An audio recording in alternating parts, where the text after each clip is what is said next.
നമസ്കാരം, കൊട്ടാരക്കര മീഡിയയിലേക്ക് സ്വാഗതം. ബാങ്ക് ഓഫ് ഇന്ത്യയുടെ പേരിൽ വാട്സപ്പിലൂടെ തട്ടിപ്പ് നടന്നതായി പരാതി.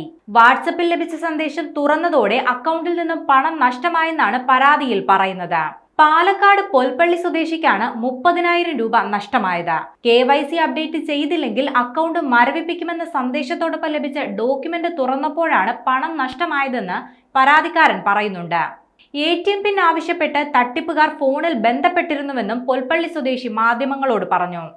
രാവിലെ 8 മണിയോടെയാണ് വാട്സപ്പിൽ ബാങ്ക് ഓഫ് ഇന്ത്യയുടെ പേരിൽ മെസ്സേജ് വന്നത്.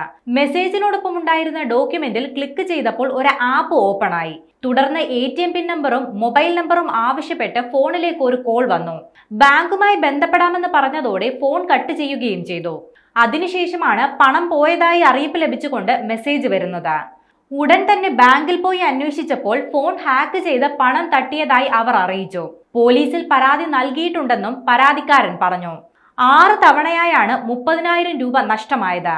ആരാണ് തട്ടിപ്പുകാരെന്നോ എവിടേക്കാണ് തട്ടിയെടുത്ത പണം പോയതെന്നോ ഇതുവരെ വ്യക്തമായിട്ടില്ല. പോലീസിലും സൈബർ സെല്ലിലും പരാതി നൽകിയിട്ടുണ്ടെന്നും പരാതിക്കാരൻ അറിയിച്ചു.